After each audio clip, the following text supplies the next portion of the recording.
చూద్దాం. ఏపీలో డిఎస్సి అభ్యర్థులకు రాష్ట్ర ప్రభుత్వం గుడ్ న్యూస్ చెప్పింది. ఏపీలో మెగా డిఎస్సికి ఫీజు మినహాయింపు ఇచ్చేందుకు నిర్ణయించారు. ఎన్నికల ముందు డిఎస్సికి దరఖాస్తు చేసిన వారికి మెగా డిఎస్సిలో ఫీజు మినహాయింపు ఇవ్వనున్నారు. అంతేకాకుండా వయోపరిమితి సడలింపుపై చర్చించి నిర్ణయం తీసుకుంటామని మంత్రి నారా లోకేష్ హామీ ఇచ్చారు.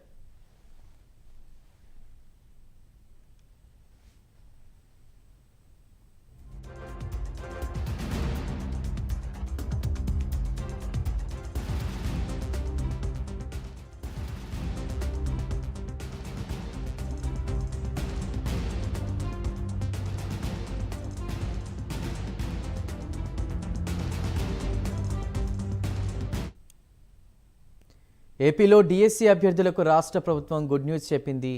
మెగా డిఎస్సికి ఫీజు మినహాయింపు ఇచ్చేందుకు నిర్ణయించినట్టు తెలుస్తోంది. ఎన్నికల ముందు డిఎస్సికి దరఖాస్తు చేసిన వారికి మెగా డిఎస్సిలో ఫీజు మినహాయింపు ఇవ్వనున్నారు. అంతేకాదు వయోపరిమితి సడలింపుపై చర్చించి నిర్ణయం తీసుకుంటామని మంత్రి నారా లోకేష్ హామీ ఇచ్చారు.